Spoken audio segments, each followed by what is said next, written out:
Сәлем, құрметті менің оқырмандарым, көрермендерім.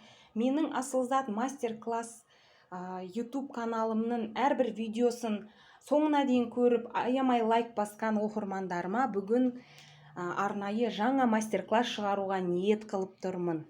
Тамшыдай сіздерге пайдалы болу ниетімде. Мінекей қыздар, бүгін тағы бір диванды тігеміз. Диванымыз ерекше, суретке көрсетіп қоямын сіздерге. Осы диванмен бір кресласына жапқыш және шынтақтауыштарын шапкі сияқты қылып кигізетін чехол жасаймыз. Тартылып киіліп тұратын қылып. Өйткені клиентіміз солай заказ беріп отыр, бетіндегі кожасын көріп отырсыздар, иә, іріп шіріп кеткен, тозған. Енді соған енді осыдан түгел осы матадан, стёганы дейді, мына сырылған матадан қаптап беріңіз деп өтініш қылып отыр. Соны қазір мен пішу қалай өлшем алғанымды түсіндіремін, және де қалай мына матаны пішеміз. Осы матаның сапасы мен қасиеттерін айта кетейін. Содан өтектеп бәрін дайындап тігуге дайындайтын жаңағы бөлшектерін жинап қоюға сіздерді үйрететін боламын. Осы мастер-класста экраннан ұзамаңыздар, ұнаса лайк баса отырыңыздар. Сіздерге баршаңызға таныс бұл мата, білесіздер. Өте әдемі, керемет. Орысша тілде айтқанда приятный молочный түс, мінекей бежевый, сондай керемет жылтырап тұр, мінекей әдемі болып. Енді видеода көрсеталым. Мына жерде заводской өзінің брагы бар екен, қыздар, кішкене мынандай дақ тиген. Қазір мен бұны жуып сүртіп көремін. Егер кетсе, нұр үстіне нұр болар. Ал егер кетпесе, онда бұл жерін жаңағы істетпеуге тырысамыз. Жалпы бұл мата енді, қыздар, мінеке қараңыздар, ұзындығы ені 2,70, 2 метр алдым. Ені өзі 2,70, ұзындығын 2 метр қылып алдым. 2 метр қылып маған осылай кесіп берді. Қазір көрсетемін.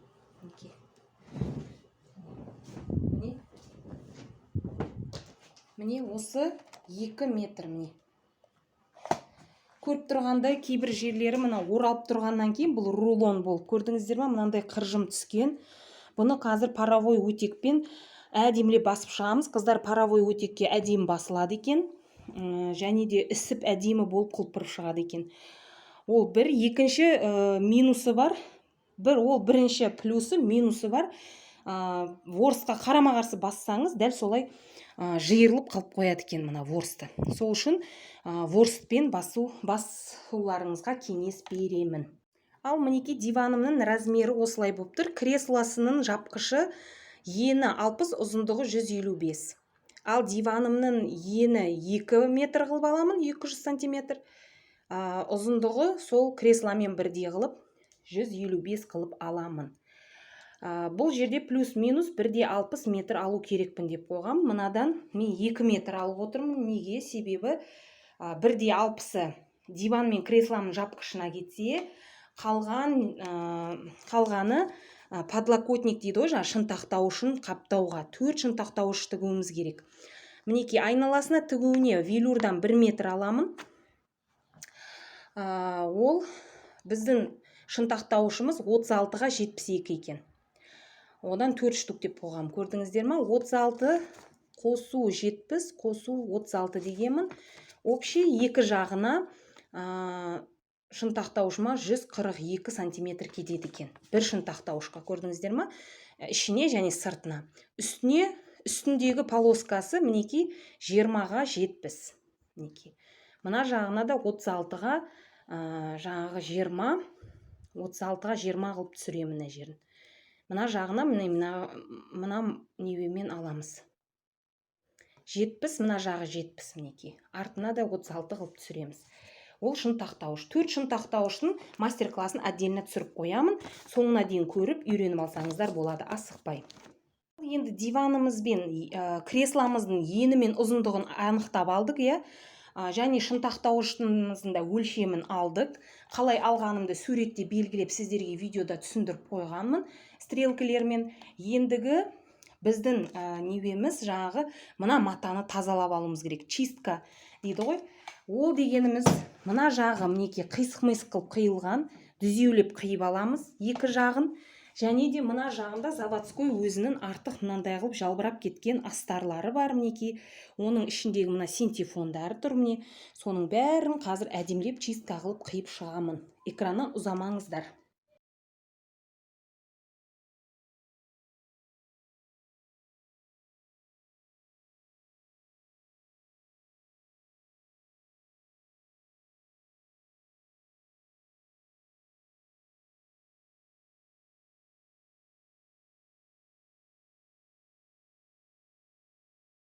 Ал құрметті қыз-келіншектер, мінекей мен шеттеріне кромкаларын алып тастадым, артық жалбыраған астарында. Енді біз мына матаны общий рулоннан кескен жағына мән берсеңіздер, наңғараңыздар. Біреу ойда, біреу қырда. Енді осының ең мынау, не көріп тұрсыздар ғой, ең қатты ойып жіберген жерінен бастаймыз міне. Мына жағы көрдіңіз бе, артық, мына жағы кем болып тұр міне. Сол үшін осы кем жерінен мына жерден белгілеп аламыз. Дәл мына ромбиктің ортасымен кетеміз мінекей. Сонда жаңылыспаймыз. Сызығын бірінші сызып аламыз әдемілеп. Ол үшін мына мелді қолданамыз қыздар. Міне қағып жіберсеңіз тазарып қалады.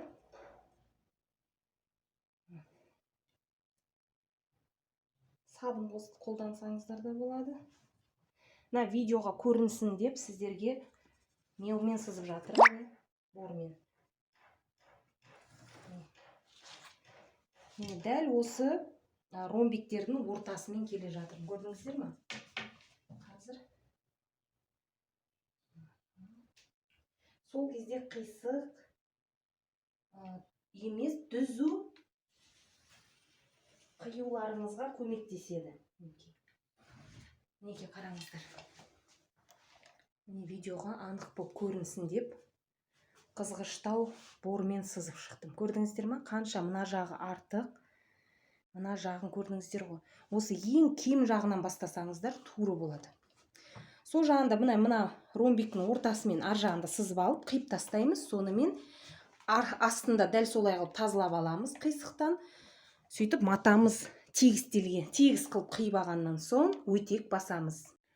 Ал мінекей қыздар, енді осы сызылған ортасынан дәл үстінен матамызды тазалап аламыз.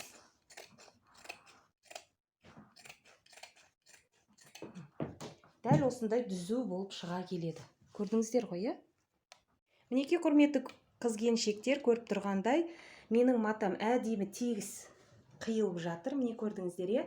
Дәл менің осы Асылзат мастер-класс каналымда сіз шығынсыз, ысырапсыз пішуді үйренесіздер. Матаны дәл алып, өлшемді де дәл өлшеп, қалай есептеуді үйрене аласыздар. Менің каналыма тіркеліп, өзіңіздің тігін қабілеттеріңізді дамытсаңыздар болады. Қыздар, ұнаса лайк басып, тіркеле кетуді ұмытпаңыздар. Қыздар, мінекей мына жағынан да қарасақ, мінекей қисық екен. Енді бұл жағында дәл солай қылып сызып, әдемілеп осылай керемет қылып, дүзу қылып қиып аламыз. Ол үшін де қазір бүйтіп қарап отырсақ, мінекей қараңыздар. Мына жақтан көрінеді сіздерге. Мына жағы қатты ойылып кеткен сияқты. Сол үшін мына жермен, мінекей мына ромбиктің ортасымен сызып шығамыз. Өйткені мына жағы қатты ойылған, ар жағы кішкене артықтау. Қыздар, мен де бұл жағын дәл қылып сызып алдым. Мінекей ромбиктердің ортасымен. Керемет, енді осы сызықпен қиып, әдемілеп тегістеп аламын матамды.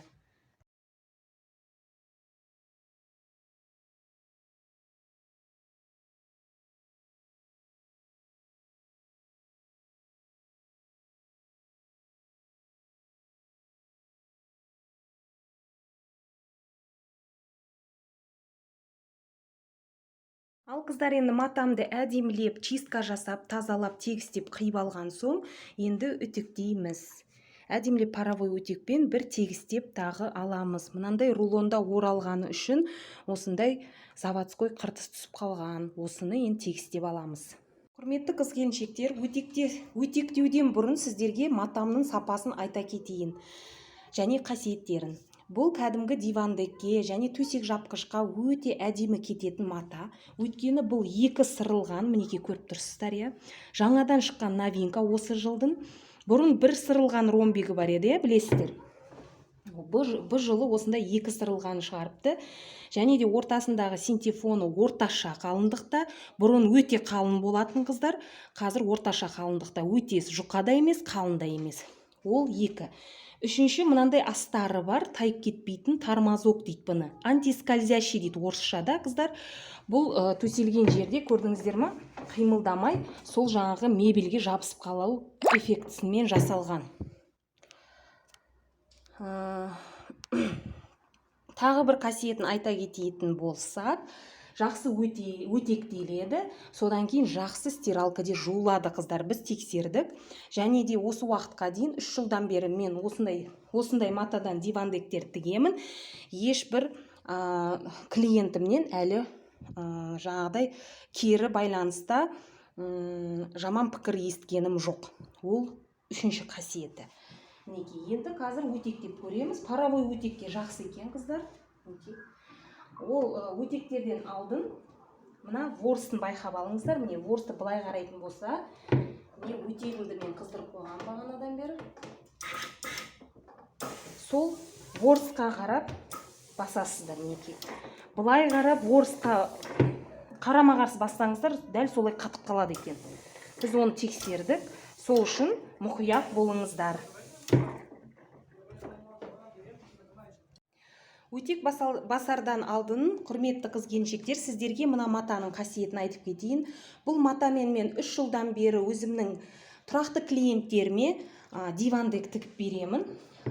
Әрбір кері байланыста жаман пікір болмаған, өйткені матаның сапасы тамаша енді. Жақсы жуылады стиралкаде. Бұлай қолмен жусаңыз да жуылған сайын құлпырып ашыла береді. Өйткені велюры бетіндегі турецкий, қыздар.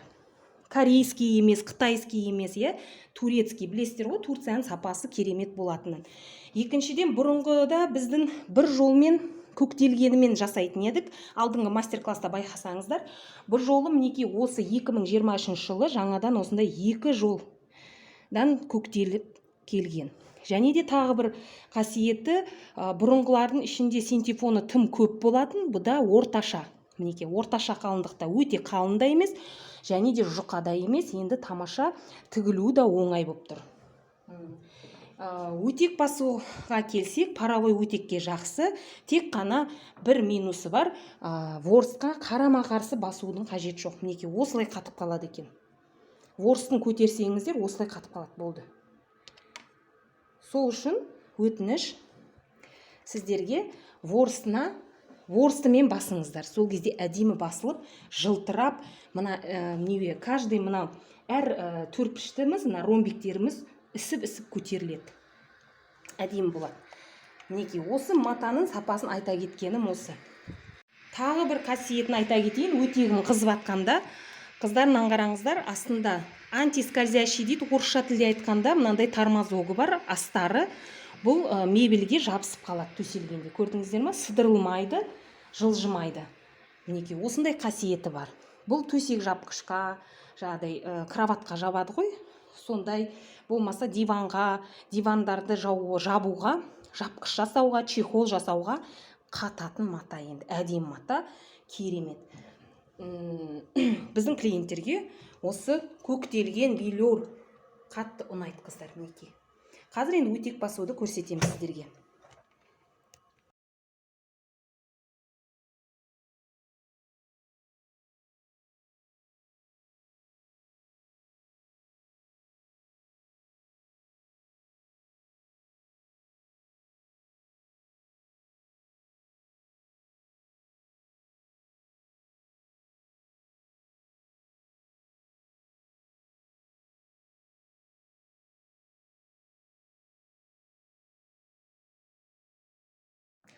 Ал құрметті қыз-келіншектер, мінекей мен өтек басып алдым. Кішкене мына қыржымдары жазылып, әдемі тегістелді.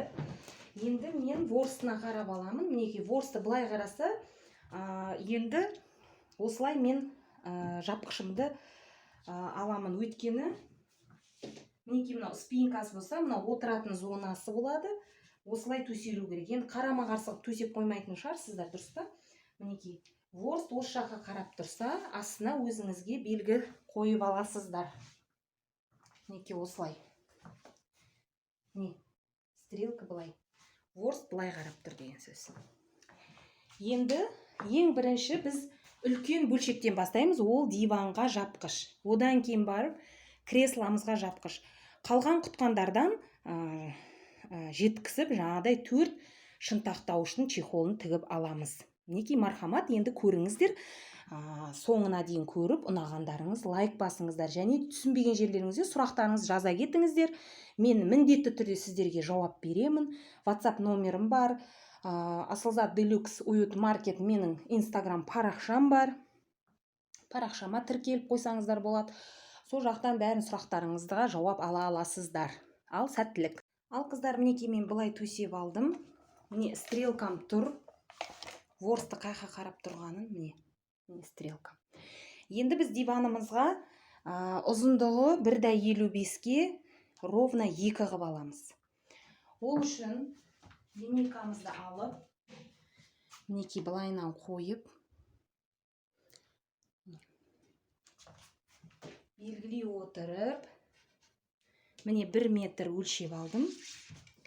Енді осы меткімнен 1,55 қыламын. Міне 1,55 ұзындығы, ені 2 метр қылып аламыз. Енді енін өлшейміз, қыздар. Енін біз мына жақтан өлшеп шығамыз. Мінекей 1 және 2. Негізі диваны 1,90. Уже сәл 5 сантиметрден екі жағына кіріп тұру үшін солай артықтау қылып алып жатырмыз. Мінекей.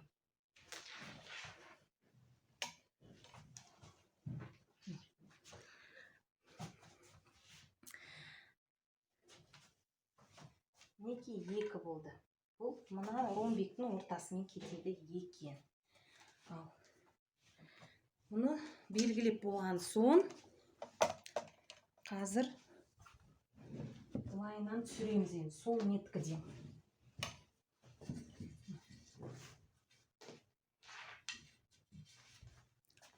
Бірді 55 қылып түсіріп, ұзындығын белгілеп аламыз, қыздар. Мінекей 1.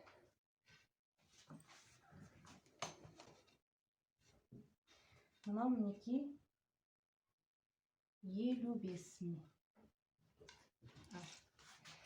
Енді осымен сызып шығамыз.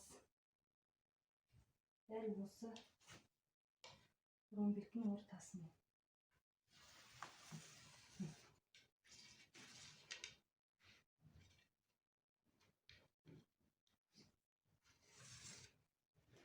Көріп тұр ма сіздерге?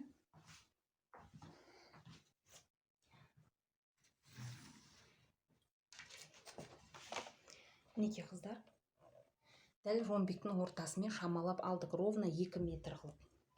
Енді былайынан түсіріп, қиып аламыз, ойып.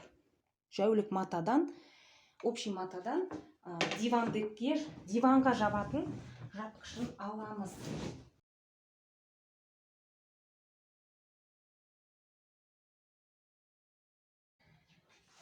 Қыздар, енді окантовкаге, айналасын көктеуге, мінекей диванымыздың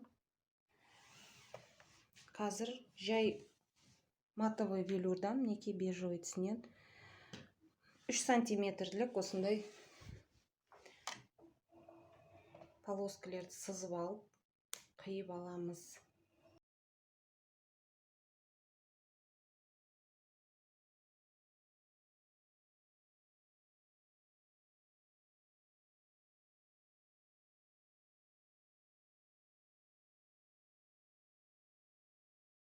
Ал қыздар, біз дивандықтың жапқыштарын істедік. Диванын, мінекей диван жапқышы 1,90-ға